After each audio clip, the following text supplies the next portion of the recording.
주간 동안 주의 은혜가 온전히 평안하셨습니까? 옆에 사람과 인사하면서 사랑합니다. 축복합니다. 제목이 있습니다. 제목 같이 읽겠습니다. 다시는 저주가 없으리라. 아멘. 이제 요한계시록 22장, 이제 이번 주와 다음 주를 하면, 요한계시록에다 맞춰줘요. 1년 했어요. 1년 동안 여러분, 저와 함께 요한계시록을 쭉 봤는데, 기억에다 나시려나 모르겠습니다. 제가 이제 다음 주까지 설교가 끝나면 최대한 빨리 책을 정리해서, 여러분에게 나눠드리도록 하겠습니다. 오늘 제목을, 오늘 이번 주 한 주간 다음 주 마지막 시간을 좀 가질 텐데, 오늘 제목이 다시는 저주가 없으리라 라는 제목으로 함께 볼 거예요. 모든 사람의 간절한 소망은 내세에 대한 소망이 있어요. 종교를 막론하고 모든 종교가 다 극락, 천국, 낙원 등등의 이름을 가진 내세를 가지고 있습니다. 그리고 그곳에 가면 일도 안 하고 고생도 안 하고 죽음도 없고 슬픔도 없고 심지어는 이슬람에서는 많은 아내를 두고 골치 아플 것 같아요. 그러니까 그렇게 살아간다고 합니다. 인간들은 다 고통이 없는 땅, 비록 내 종교가 없어서 내세에 대해서 믿지 않는 사람들도 이 땅에서 고통 없고 그리고 완벽한 평안이 있는 땅을 기대하고 살아가죠. 그것을 파라다이스 이렇게 하잖아요. 우리나라에도 그런 땅이 있어요. 영월에 가면 써놨는데 영월에 가면 무릉도원면이라고 있대요. 무릉도원이라고 있답니다. 한번 가보고 싶습니다. 얼마나 무릉도원이고 천국 같은지. 하여간 강 좋고 물 좋고 산 좋고 등등 그래서 그런 이름이 붙어져 있다고 생각하는데, 모든 인간의 내면 속에는 그 잃어버린 낙원, 천국에 대한 간절한 소망이 있습니다. 오늘 본문은 바로 그 에덴의 회복이에요. 잃어버렸던 에덴을 회복하는 것을 오늘 본문이 말씀하고 있습니다. 창세기 3장에서 인간의 범죄를 말미암아 쫓겨나서 그 에덴에서 쫓겨난 인간은 고통스럽고 죽음이 있고 질병이 있고 괴로움이 있었던 그곳에서 이제 그 모든 것들이 회복되어 다시 에덴으로 돌아가는 이야기가 오늘 이야기예요. 에덴의 회복, 그리고 그것에 대한 약속의 성취가 오늘 본문에 있습니다. 오늘 본문을 한 절씩 보면서 그 은혜를 함께 받도록 하겠습니다. 1절입니다. 1절 같이 읽겠습니다. 또 그가 수정같이 맑은 생명수의 강을 내게 보이니 하나님과 및 어린 양의 보좌로부터 나와서. 아멘. 우리는 이미 21장에서 새 예루살렘에 대한 모습을 봤어요. 새 예루살렘의 외형은 어떠하며 그 안에서 어떤 일이 벌어지는지, 그 안의 영광은 무엇인지 함께 봤어요. 오늘 그것의 연장선상에서 오늘 볼 텐데, 새 예루살렘, 즉 성도의 공동체의 모습에 대해 말씀하고 있는데요. 특별히 21장 27절, 맨 마지막 절이죠. 우리가 오늘 22장 1절을 읽었는데 21장 27절을 보면 이렇게 마무리하고 있어요. 그 안에 들어갈 자에 대한 말하기를 무엇인지 속된 것이나 가증한 일 또는 거짓말하는 자는 결코 그리로 들어가지 못하되 오직 어린 양의 생명책에 기록된 자들만 들어가리라, 이렇게 말씀하고 있습니다. 오직 어린 양의 생명책에 기록된 자들만 들어가리라 이렇게 말해요. 이렇게 생명책에 기록된 자들이 들어간다고 한 곳은 지금까지 요한계시록 보면서 여러 번 반복하여 말씀드렸던 아담이 범죄함으로 쫓겨났던 그 에덴으로 다시 들어갈 수 있는 것을 언급하고 있는 거예요. 그러기에 오늘 본문이 에덴 동산에 있던 것들의 회복을 말씀하고 있습니다. 그러니까 주께서 부르셔서 공동체를 만든 교회 공동체가 거하는 땅이 어디냐, 그들이 궁극적으로 갈 곳은 어디냐, 지금 누리고 있는 땅은 어떤 땅이냐, 이렇게 말씀하고 있는 거죠. 천사는 요한에게 수정같이 맑은 생명수의 강을 보여주고 있습니다. 생명수 강은 21장 6절에 우리 요 앞장에 보면 21장 6절을 여러분이 눈으로 보면 내가 생명수 샘물을 목마른 자에게 값없이 주리라 그래요. 새 예루살렘에서 목마른 자에게 생명수 샘물을 값없이 주겠다 이렇게 말씀하고 있거든요. 근데 거기에선 생명수 샘 그랬는데 오늘 본문은 생명수의 강 이렇게 말하고 있는 거예요. 생명수 샘이 생명수 강이 된 것이죠. 이것이 창세기 2장 10절부터 기록된 4개의 강에 대한 묘사가 너무 흡사해요. 거기 기록되기를 이렇게 되어 있거든요. 창세기 2장 10절에 보면 강이 에덴에서 흘러나와 동산을 적시고 거기서부터 갈라져 네 근원이 되었다. 에덴 동산에서 강이 시작되는데 물이 시작돼서 네 개의 강으로 흐르고 에덴 동산 전체를 적셔 생명을 살리고 있는 장면을 보여주고 있어요. 그러니까 21장에서는 생명수 샘이라고 말했고 그것이 점점점 확장돼서 생명수 강이라고 오늘 본문에 말씀하고 있는 것입니다. 그런데 이런 장면은 에스겔서에서도 이미 예고됐어요. 에스겔서 40장부터 48장까지가 새성전 환상이라 그랬죠. 오늘도 여러 번 반복할 거예요. 왜냐하면 에스겔서 48장은 요한계시록 21장과 22장에 대한 예언으로 쓰여진 말씀이고 그것은 그래서 그것에 대해서 우리 계속 보면서 오늘 본문과 이렇게 비교할 거예요. 에스겔서 47장 1절에 이런 말씀이 있어요. 그가 나를 데리고 성전문에 이르시니 성전의 앞면이 동쪽을 향하였는데 그 문지방 밑에서 물이 나와 동쪽으로 흐르다가 성전 오른쪽 제단 남쪽으로 흘러 내려가더라. 그러니까 성전 문이 있는데 성전 보니까 거기서 물이 흘러서 남쪽으로 흘러내려가. 남쪽은 뭐가 있냐면요, 사해가 있어요. 그 아라바의 그곳에서 생명이 없었던 그 땅에 생명을 주고 고기가 살게 하고 나무들이 자라게 하겠다라는 말씀을 했거든요. 그러니까 그것이 어디예요? 성전 문지방에서부터 물이 흐른다는 거죠. 성전에서 물이 흘러 생명을 살릴 건데 이것은 에덴 동산에 있었던 에덴에서 물이 흘러 강 4개로 흐르고 4개는 전체 땅을 적시는 이야기를 했었던 것에 대한 새로운 표현이에요. 그리고 오늘 본문이 하나님과 어린 양의 보좌로부터 생명수 강이 흐르겠다 이렇게 말했고 우리 21장에선 생명샘에 나와서 물을 마시라고 말씀했었다는 말씀입니다. 그러니까 에덴에서 물이 흘러 사방으로 흘렀던 것처럼 오늘 본문에서도 하나님과 어린 양의 보좌에서부터 생명수 강이 흘러 생명을 살리겠다고 말씀하고 있는 것입니다. 그러니까 생명수 강의 근원은 어디냐면 어린 양이에요. 하나님과 어린 양의 보좌가 생명수 강인 것이죠. 그런데 이 장면을 보면 출애굽기 1장 17장 6절을 기억할 수 있어요. 출애굽기 17장이 무슨 장면이냐면 이스라엘 백성들 애굽에서 나와서 14장에서 홍해를 건너고 15장에서 미리암의 노래, 모세의 노래가 울려 퍼진 이후에 마라의 쓴물 사건이 있고요. 엘림에서의 쉼 사건이 있어요. 16장에 오면 만나 사건을 통해서 하나님이 떡을 주시고 그리고 17장에 오면 리비딘 골짜기에서 아말렉과의 전투가 있는데 그 직전에 거기 종려나무가 빼곡한데 샘이 없었어요. 물이 없어서 그들이 원망할 때 주님께서 반석 위에 쓰시고 반석을 치라 명하셔서 반석에서 물이 나와 그들을 먹이셨는데 그 반석은 그리스도라고 예표하고 있었단 말이에요. 그러니까 반석 자체가 물을 낸 게 아니라 반석에 서신 주님인 거예요. 반석에 서셔서 그래서 모세가 반석을 침으로 물을 냈는데 주님이 침을 당하여 물을 흘리신 것이에요. 그것으로 우리를 먹이신 것이죠. 그러니까 주님이 당신이 침을 당하여 물과 피를 다 쏟아 목마른 우리에게 생명수를 먹이시고 우리의 죄를 속하신 놀라운 은혜가 있었단 말이에요. 그래서 스가랴서 그 메시아 예언을 하고 있었던 스가랴서 10장부터 14장까지가 메시아 예언장인데 그 결론 부분이 14장 1절에 이렇게 되어 있어요. 13장에 그날의 죄와 더러움을 씻는 셈이 다윗의 족속과 예루살렘 거민과 열리리라. 그날에 죄를 씻는 셈이, 죄와 더러움을 씻는 셈이 다윗의 족속으로부터 열리겠다. 이 말은 바로 예수 그리스도를 통하여 그 죄를 씻는 셈이 열리겠다. 이렇게 말씀하신 것이죠. 이사야서 12장 3절도 보면 그러므로 너희가 기쁨으로 구원의 우물물에서 물을 기르로다 라고 말씀하시므로 주님이 그 샘의 근원이 되시고 그 근원으로부터 흐르는 물이 강수가 되어 생명을 살릴 것을 말씀하시고 있는 것입니다. 그러니까 생명수 샘과 그 샘에서 흐르는 물이 강을 이루는 것은 예수님을 통해서 완성된 거예요. 죽어서 갈 천국에 있는 것, 그것이야 당연히 완성된 하나님의 나라의 생명수가 흐르는 것은 당연할 것이고 예수님의 초림부터 해서 이미 완성된 것이에요. 예수님의 초림 그리고 예수님의 죽으심을 통하여 이미 그분이 생명수 근원이 되셨고 그 생명수가 흘러 강이 되고 있다는 것은 이미 완성된 것이에요. 여러분, 예수님께서 초막절에 요한복음 7장에 보면 초막절 끝에 주님께서 하신 말씀이 있었어요.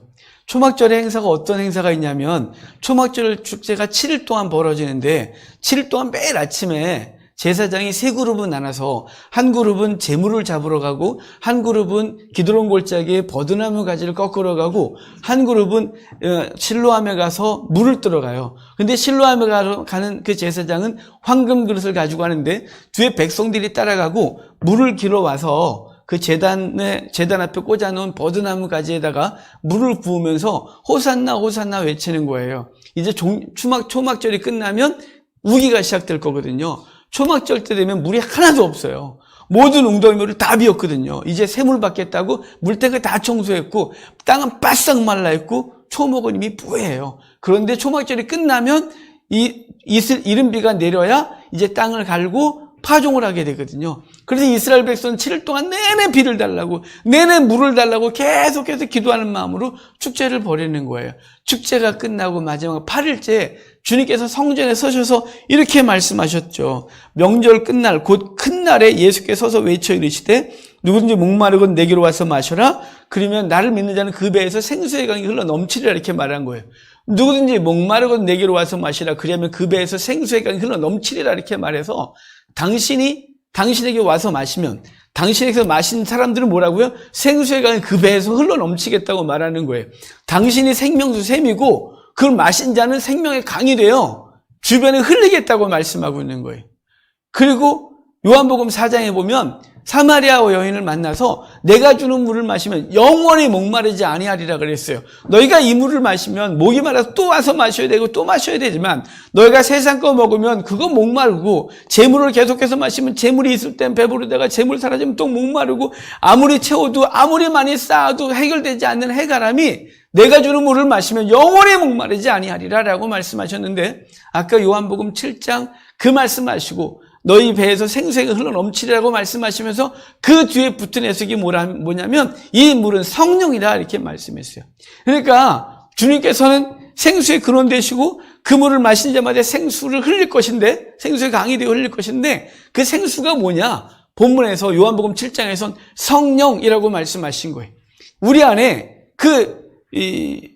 창세기부터 해서 쭉 해서 강물이 흐를 것을 말씀하시고 주님이 그 강의 근원 되시고 샘의 근원 되시고 우리를 강물이 흐르는 도구 삼으실 것인데 그것을 뭐라고 표현했냐면 성령이라고 말씀하셨다 이 말씀이에요. 결론적으로 말씀드리면 예수님께서 생명수 샘이 되어 흐르면 우리는 그의 통로가 되어지고 성도 한 사람은 사람이 모여 강을 이룰 것이라고 말하는 거예요. 그래서 성도들의 모임을 통하여 교회 공동체를 통하여 생명을 살리는 놀라운 일이 벌어질 것이라고 말씀하고 있는 것입니다. 그러니까 교회의 영광은 세상을 살리는 것에 대한 영광이 있는 거예요. 교회는 영광스러운 존재인 것이죠. 샘이신 예수님을 품고 그를 믿는 자마다 생수의 강이 이 속에 넘쳐나서 이제 그 교회들마다 그곳에 사방으로 물기를 흘려 생명을 살려야 되는데 사실은 지금 그러지 못해서 비난을 당하고 있죠. 우리 안에 머물러 있거나 우리도 넘치지 못해서 우리도 갈급한 이 답답한 현실을 맞이하고 있는데 이 강물을 이 성수를 성령이라고 말씀하셔서 우리 속에 그분이 충만함으로 흘러넘치기를 원하고 있는 것입니다. 이렇게 생명수강이 흐르고 강 좌우에 생명나무가 있다고 기록하고 있어요. 자, 2절입니다. 2절 같이 읽겠습니다. 길 가운데로 흐르더라. 강 좌우에 생명나무가 있어 12가지 열매를 맺되 달마다 그 열매를 맺고 그 나무 잎사귀들은 만국을 치료하기 위하여 있더라. 아멘. 길 가운데로 흐른다고 말해요. 에덴 동산에서 물이 흘러 이제 사방에 4개의 방향으로 흐르고 그것은 에덴 동산의 생명을 살렸던 것처럼 바로 새 예루살렘에선 이 생명수샘이 길 가운데로 흘러 강이 되고 있다고 말씀하고 있는 것이죠. 마치 에스겔서에서 그 강물이 흘러 동으로 남쪽으로 흘러 남쪽에 있었던 그 사해를 살리고 그곳에 물고기가 살게 하고 물이 닿는 곳마다 나무가 살아나고 열매를 맺는다고 말씀했던 것과 똑같아요. 그래서 창세기 2장 9절에 이렇게 표현하고 있거든요. 여호와 하나님이 그 땅에서 보시기 아름답고 먹기에 좋은 나무가 나게 하시니 동산 가운데 생명나무와 선악을 알게 하는 나무도 있었다 그래요. 그러니까 동산에 온갖 나무들을 만들었다는 거죠. 과실을 맺게 하고 그리고 특별히 2가지 나무에 대한 얘기가 있는데 하나는 생명나무, 하나는 선악을 알게 하는 나무를 두어 먹게 하셨다 이렇게 말씀하고 있는 거예요. 사실은 오늘 본문과 약간 순서가 좀 다르죠. 에스겔서도 마찬가지고 물이 흐르고 나무가 사는데 오늘도 에덴 동산 새 예루살렘에 생명강이 흐르고 그 강불 옆에 과일 나무가 있다고 하는데 창세기에선 먼저 나무가 있다고 말하고 그 뒤에 이제 에덴에서 물이 흘러 생명을 살릴 것에 대한 말씀을 하고 있어요. 비록 순서는 바뀌었으나 똑같은 이미지를 주고 있는 거죠. 근데 여기 강 좌우에 있는 것들이 12달 12열매를 맺는다고 말하는데요. 에스겔서 47장 12절에 이렇게 말해요. 강 좌우 가에는 각종 먹을 과일나무가 자라서 그 잎이 시들지 아니하며 열매가 끊이지 아니하고 달마다 새 열매를 맺는다 그래요. 여러분 여기서 이 나무를 말할 때 열매를 말하는데 이게 12개다 이렇게 말하면 되게 이상하지 않아요? 매월 한 가지 열매만 맺는다. 이 땅보다 못하죠. 여러분 얼마나 많은 열매가 있는데 매월 하나씩만 맺겠어요. 그게 아니고 12달 12열매 이렇게 말하는 것은 그 12이 갖고 있는 상징 숫자 때문에 그래요. 만수죠. 하나님께서 완전히 만족하게 하고 행복하게 하고 풍성한 생명을 줄 것을 말씀해 주고 있는 것이 12달 12열매인 것이에요. 주님께서는 인간이 범죄하고 나서 에덴에서 쫓아내셨잖아요.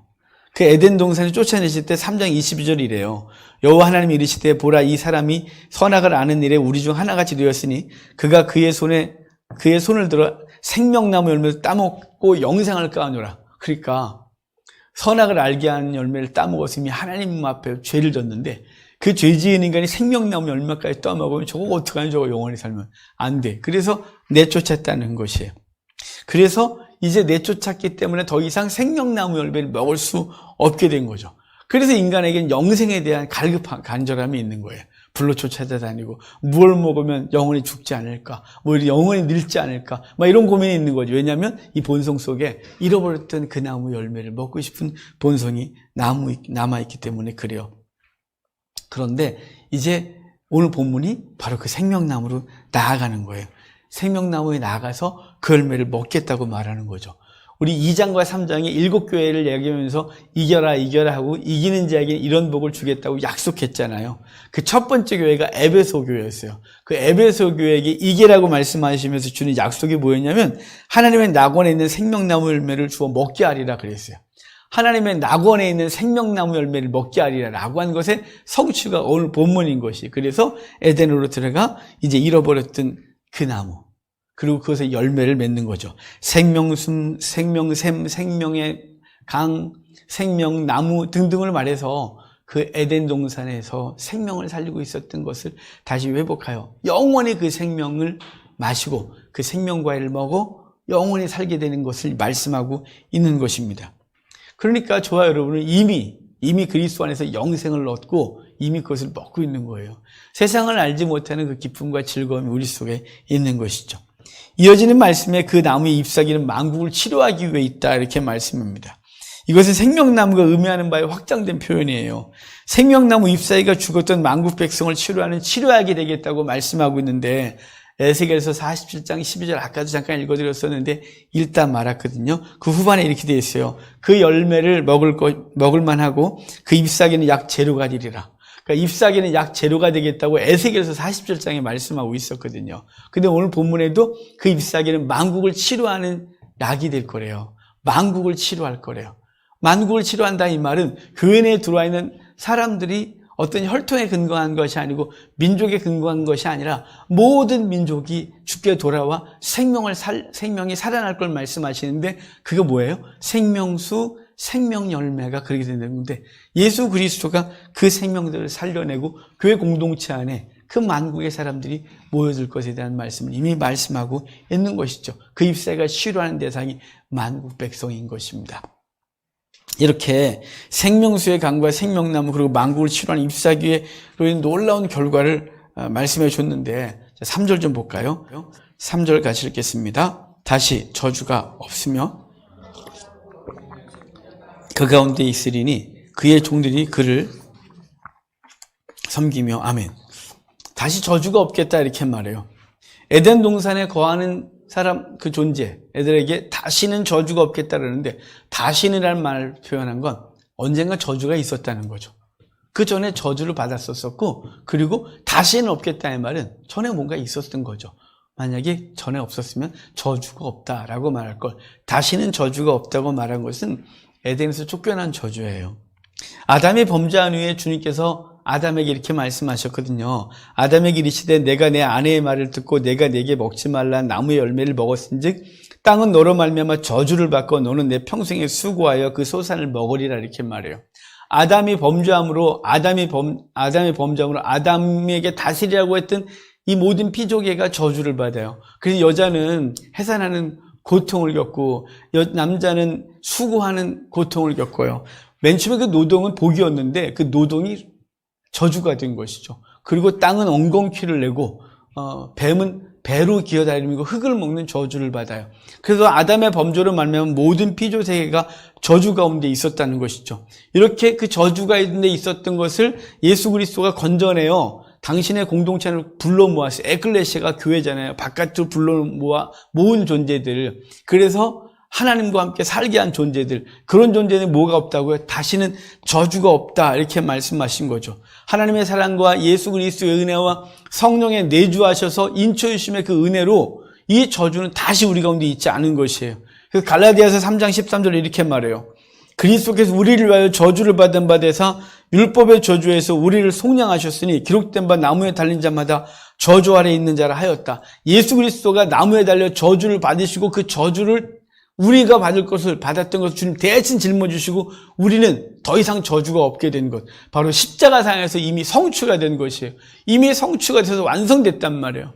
여러분, 한 20여 년 전까지만 해도 한국교회 못된 소리들이 있었어요. 완전 비복음적인 얘기들. 그게 뭐냐면 가문의 저주를 끊어라, 가게에 흐르는 저주를 끊어라, 뭐 이런 거 있었어요. 책까지 나왔었어요. 여러분 기억하십니까? 그런 얘기 있었던 거. 여러분 그 비복음이에요. 그렇게 비복음이라고 말해도 어쩜 그렇게 가게에 흐르는 저주, 가문에 흐르는 저주란 말이 그렇게 많이 많이 나오고 사람들을 그걸 유혹하고, 그래서 무슨 문제가 있으면 가문에 흐르는 저주가 있다 그러고, 무슨 병 걸리면 가문에 흐르는 저주가 있다 그러고, 뭐가 잘 안 되면 가문에 흐르는 저주가 있다고 끊으라고 하고, 끊으려면 기도해야 된다고 그러고, 회개해야 된다고 그러고, 헌금하라고 그러고, 맨날 그랬어요. 그래서 대적 기도하라 그러고. 여러분 그거 다 비복음이에요. 저주가 없어요. 예수 그리스도 안에서 저주는 끊어졌다니까요. 다시는 저주가 없다. 예수 그리스도가 나무에 달려 우리의 저주를 대신 지시고 끝나셨어요. 우리는 복 가운데 있는 거예요. 이미 우리는 그분의 안에 들어가서 에덴 안에서 누리고 있는 거예요. 이미 성취된 사건이에요. 그러나 누군가가 우리에게 또 그런 얘기를 누군가 하거든. 또 누군가가 그것 때문에 고통스러워하거든. 저주 없어요 이렇게 말씀하세요. 성도에겐 저주가 없어요. 믿는 자에게는 이미 저주가 사라졌어요. 이미 그 은혜 가운데 있는 것이라고 말씀하셔야 돼요.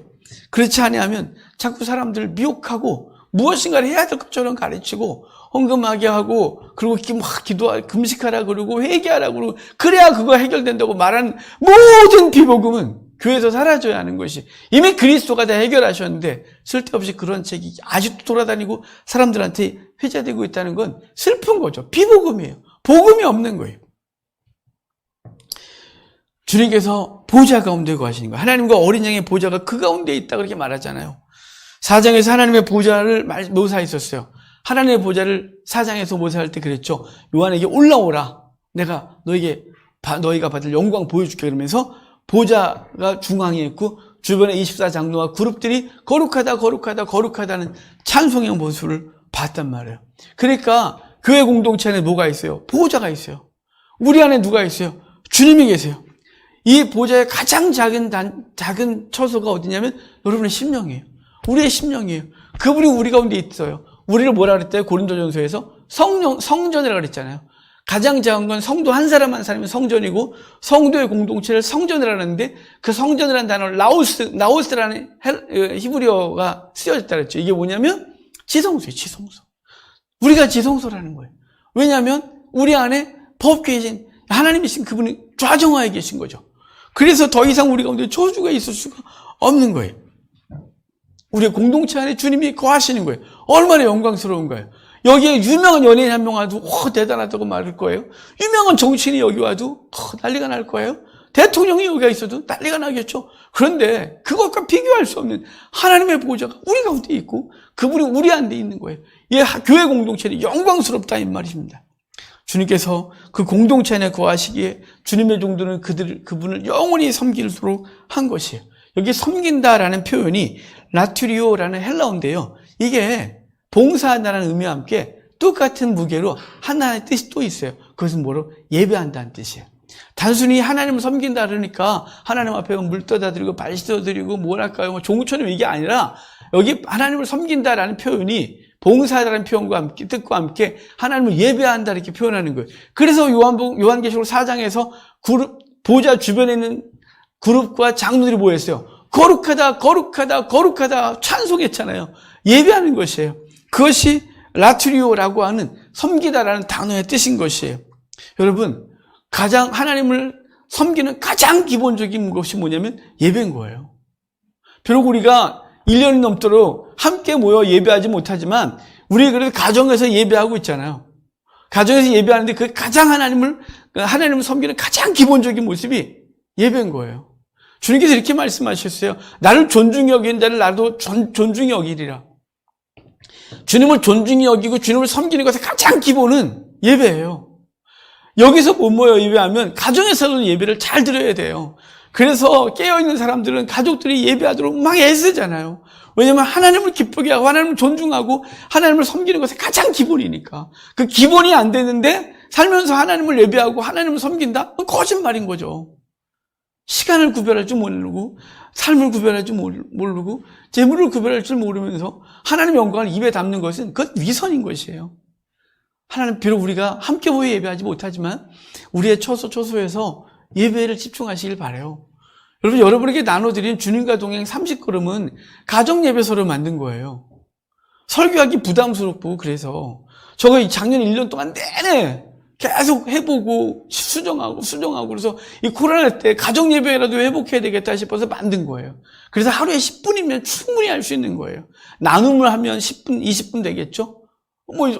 어찌됐거나 그러면서 가정에서 하나님 말씀을 좀 나누자고 한 것이에요. 가정예배라 그러잖아요. 오늘 여러분은 지금 주일 예배를 가정에서 드리고 있어서 가정예배를 드리고 있는 거예요.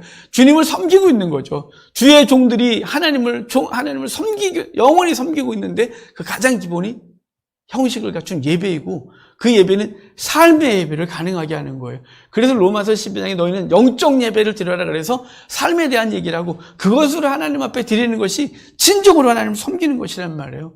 여러분, 주님께서 우리에게 이미 천국을 허락하셨고 낙원의 삶을 허락하셨는데 이제 우리는 영원토록 주를 섬기는 일에 힘을 다하는 귀한 은혜가 있기를 바랍니다. 비록 우리가 이전처럼 함께 모여 큰 소리로 찬송할 수 없고 함께 모여 예배할 수 없는 환경에 있지만 이것도 예배일 뿐만 아니라 가정에서도 예배하고 있는 거예요. 두세 사람이 내 이름을 모여 내게 기도하면 내가 응답하겠다고 하고 내가 그 가운데 함께 하겠다고 말씀하신 말씀을 기억하셔서 하나님을 섬기는 가장 기본적인 일을 지금 하고 있다는 사실을 기억하시길 바랍니다. 자, 이어지는 4절의 말씀을 함께 봅시다. 4절입니다. 같이 읽겠습니다. 그의 얼굴을 볼 터이요 그의 이름도 그들의 이마에 있으리라. 아멘. 여기에 놀라운 얘기가 있어요. 그의 얼굴을 볼 터이요. 우리는 이게 뭐 대단해 그러지만 구약적 사고를 갖고 있었던 초대교회 성도에게서는 되게 놀라운 거예요. 왜냐하면 하나님의 얼굴을 보면 죽는다고 생각했거든요. 그 하나님과 대면하여 모세가 산에서 하나님과 얘기했거든요. 아론의 글이 있어요. 옛 나와 대면한다. 대면하는데도 대면한다고 했지만 그분을 뵌 적이 없어요. 시내산에서 그분과 대화했을 뿐이지. 그가 시내산에 내려와 출애굽기 32장, 33장 지나면서 주님께서 그래요. 너는 내 얼굴 보면 죽으니까 넌 내 등만 보라. 주님 등만 보여주셨어요. 삼손의 아버지 마노아가 천사를 만나고 나서 천사를 만났다는 걸 인식하고 나서 자기는 죽었다 그랬어요. 더러운 내가 천사를 만나 하나님을 뵀다고. 그랬더니 아니라고 말하긴 해주죠. 구약의 사람들은 하나님을 보면 죽었다고 생각했어요. 여러분, 법궤가 하나님의 임재를 상징했잖아요. 그 법궤를 본 사람이 한 명도 없다는 걸 아십니까? 한 명도 제대로 된 실체를 본 적이 없어요. 왜냐하면 그것보다 다 죽었거든요. 만들고 나서 처음 만들고 그 다음에 딱 덮은 집어넣고 그 다음에 휘장을 가렸어요. 그래서 이동할 때는 휘장을 띄어서 덮어서 이렇게 이동했다가 휘장을 띄었어요. 1년에 하루 지성소에 들어갈 때 그 향을 꽉 피워서 향을 꽉 채워서 잘 안 보이게 뿌옇게 하고 나서 거기다가 뿌렸어요. 피를. 그래서 죄를 속했어요. 베세메스에서 그거 열었다가 다 죽었어요. 본 적이 없어요. 왜일까요? 하나님의 임재 때문에. 하나님을 보면 죽는다는 게 구약적 사고방식이었어요. 그런데 지금 뭐라 그래요? 하나님의 얼굴을 볼 터이요 라고 말하는 거죠. 하나님의 얼굴을 본다는 것이에요. 이 하나님의 얼굴을 본다, 이게 얼마나 놀랍냐면 그분과 인격적 교제가 있겠다는 거죠. 그분하고 친밀한 교통이 있겠다고 말씀하고 있는 거예요. 감히 눈도 못 들고 감히 보면 죽을 것이라고 생각했던 그 하나님과 얼굴과 얼굴을 대고 본다는 말씀이에요.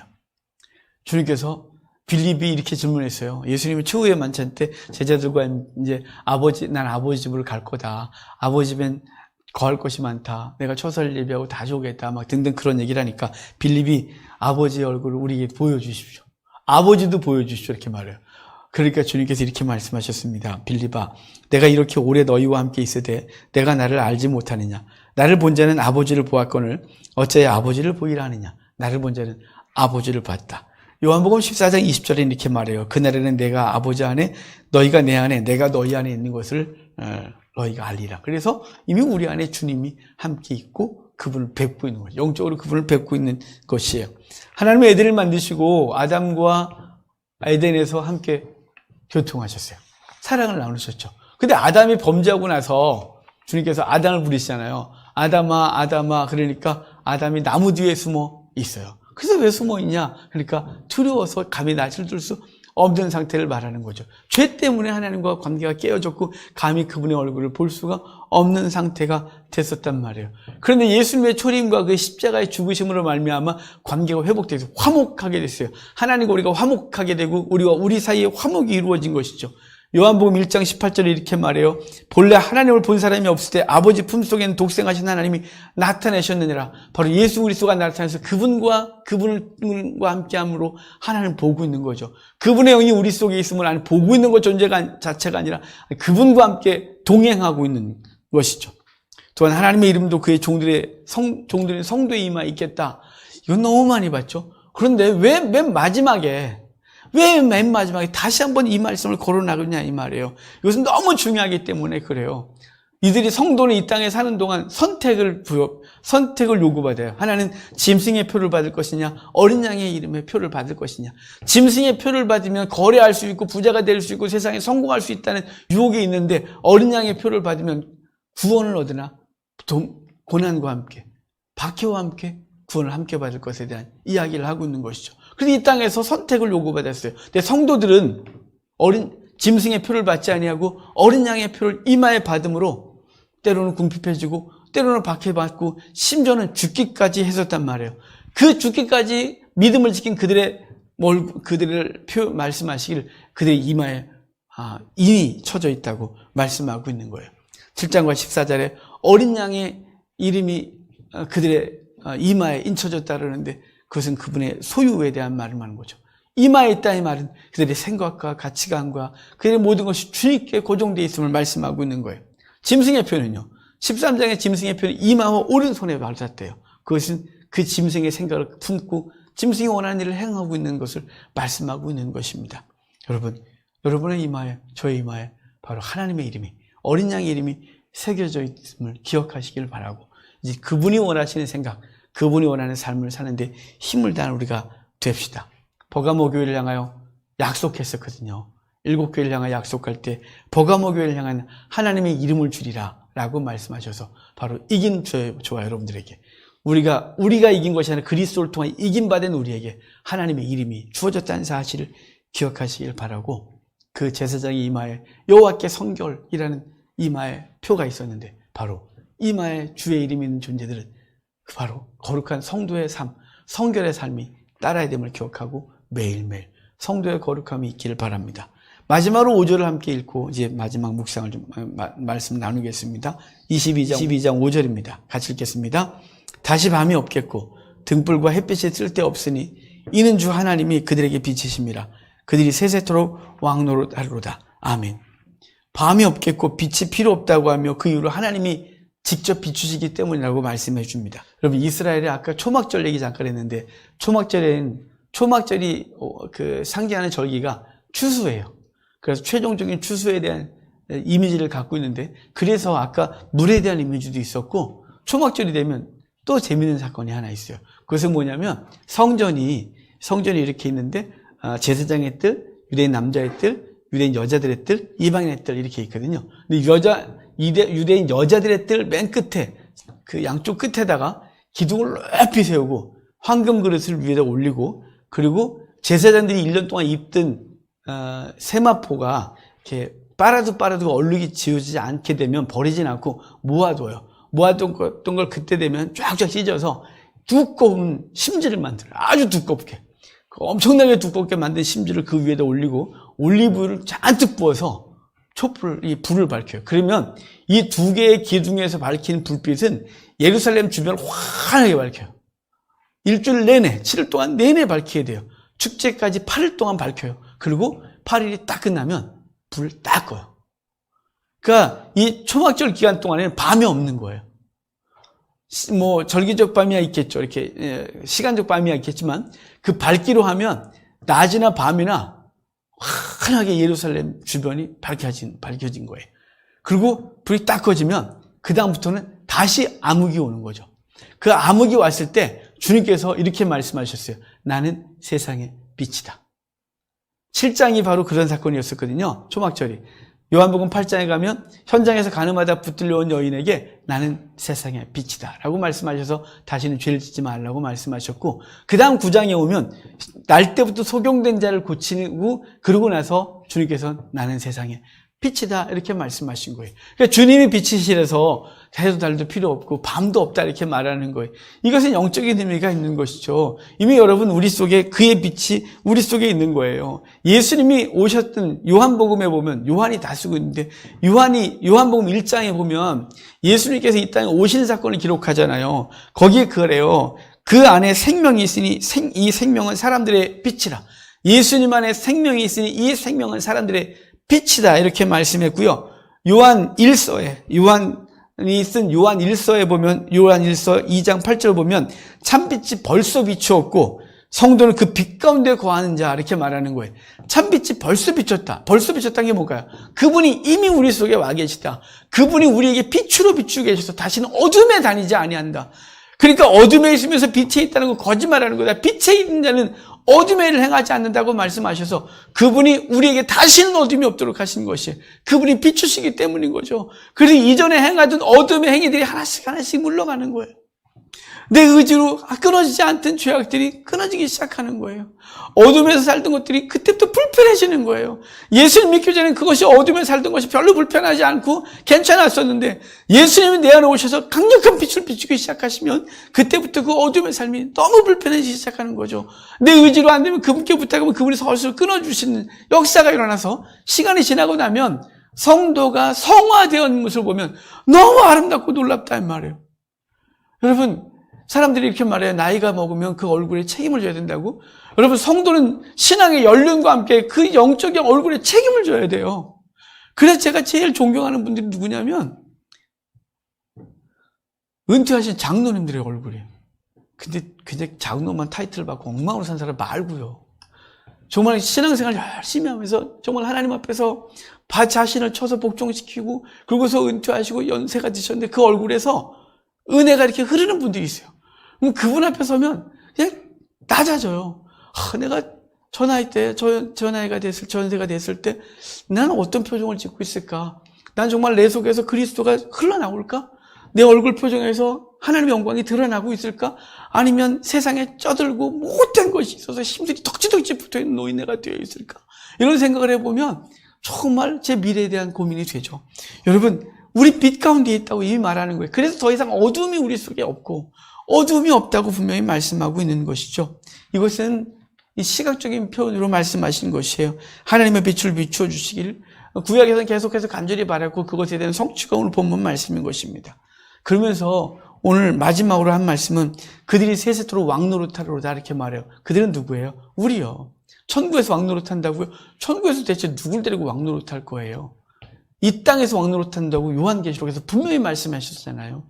이 땅에서 왕노릇하는 거예요. 그런데 천년왕국 그러니까 천년이요? 아니 오늘 뭐라 그래요? 세세토록 그러는 거예요. 천년도 아니고 만년도 아니고 10만년도 아니고 세세토록 왕노릇하리로다 라고 말씀하셔서 주님과 함께 영원토록 왕노릇하는 것을 말씀하고 있습니다.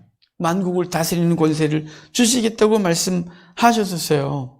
그 두아디라 교회에게 하신 약속이었죠. 베드로전서 1장 6절을 보면 그러므로 너희가 이제 여러 가지 시험을 만나 잠깐 근심하게 될 수 없으나 장차 올 영광에 대하여 우리에게 말씀해 주셨어요. 그러니까 이 땅에 사는 동안 복음과 함께 고난을 당하게 되지만 이 고난 속에 있으나 주께서 우리에게 주신 그 영적 권세, 그것을 세세토록 누리고 영원히 다스릴 걸 말씀하고 있음을 기억하시길 바랍니다. 그럼 세세토록 왕노릇하는 것은 무엇이냐 이 말이죠. 누군가 앉혀놓고 시키고 이런 것일까요? 아니죠. 복음 증거가 왕노릇이라고 분명히 말씀드렸어요.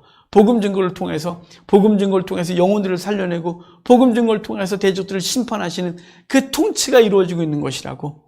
성도 여러분, 오늘 본문이 잃어버렸던 에덴을 회복하는 것에 대한 말씀을 주셨어요. 이것은 이미 주님의 백성들이 이루어졌어요. 저와 여러분 가운데 이미 있는 거예요. 영원한 나라에서 완성될 것이고요. 이미 우리 속에 이 에덴은 회복됐다는 사실을 기억하시고 저주가 다시는 없을 뿐만 아니라 생명수이신 주님이 우리 속에 있어서 우리는 생명수를 흘리는 사람이고, 그리고 우리의 모임이 생명수 강이 되어 전 세계를 적시고 만국 백성을 건져내는 삶이 우리 사명 우리가 있다는 사실을 기억하면서 이 사명 감당해내는 저와 여러분 되길 주의 이름으로 축복합니다.